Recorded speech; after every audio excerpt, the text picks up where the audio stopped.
How to fix this problem on the screen. Alright, so what you have to do firstly, open your files. Then once you open your files, you have to click on this option right here where it says this PC.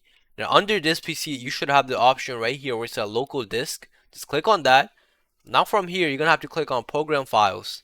Then once you click on program files, you have to scroll down and find Epic Games and just delete that.